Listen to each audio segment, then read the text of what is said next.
Novel terpopuler Ratih Kumala, Gadis Kretek akan diadaptasi menjadi sebuah film dan diperankan oleh Dian Sastrowardoyo dan juga Putri Marino. Rencananya Dian Sastrowardoyo dan Putri Marino akan menjadi dua pemeran utama dalam film yang berjudul sama dengan novel Gadis Kretek. Foto Dian Sastrowardoyo dan Putri Marino yang membaca naskah film Gadis Kretek viral di Twitter.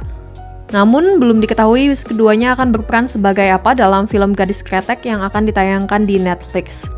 Diketahui novel Gadis Kretek diterbitkan tahun 2012 lalu oleh Gramedia Pustaka Utama. Novel tersebut bercerita tentang sejarah dan industri rokok kretek di Indonesia yang dibalut dengan kisah asmara dan politik. Berikut wartakotalive.com merangkum 5 fakta terkait novel Gadis Kretek yang akan segera difilmkan. Yang pertama, novel tersebut dapat penghargaan. Baru pertama diluncurkan, novel Gadis Kretek langsung masuk dalam 10 besar penerima penghargaan Kusala Sastra Khatulistiwa tahun 2012. Novel setebal 274 halaman itu pun mendapatkan apresiasi lantaran memiliki orisinalitas cerita yang menggugah pembaca.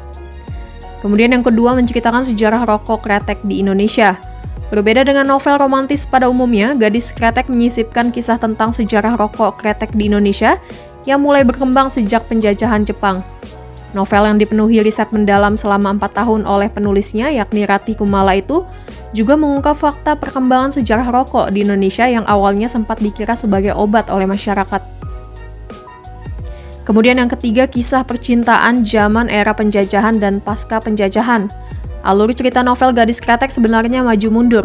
Kisah ini berawal dari 3 anak pengusaha rokok ternama Indonesia, yakni Tegar, Karim, dan Lebas yang diminta ayahnya mencari sosok seorang wanita.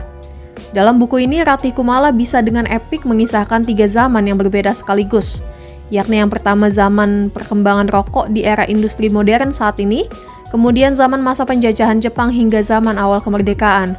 Di ketiga zaman ini, Ratih Kumala menyisipkan sejarah perkembangan industri rokok di Indonesia.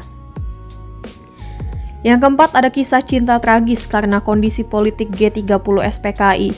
Kisah cinta yang diangkat oleh Ratih Kumala dalam Gadis Kretek juga bertitik pada 2 zaman, yakni zaman pra-kemerdekaan dan juga zaman pasca kemerdekaan. Klimaks dari novel ini ialah pupusnya hubungan cinta sepasang kekasih karena terjebak dalam kondisi geopolitik yang tidak disengaja. Kemudian yang kelima, ada kisah pertarungan industri kretek. Dari novel ini juga pembaca akan diajak berjalan-jalan melihat sengitnya industri rokok di Indonesia sejak zaman pra-kemerdekaan. Hingga akhirnya sebuah industri rokok bisa mengubah drastis nasib seseorang.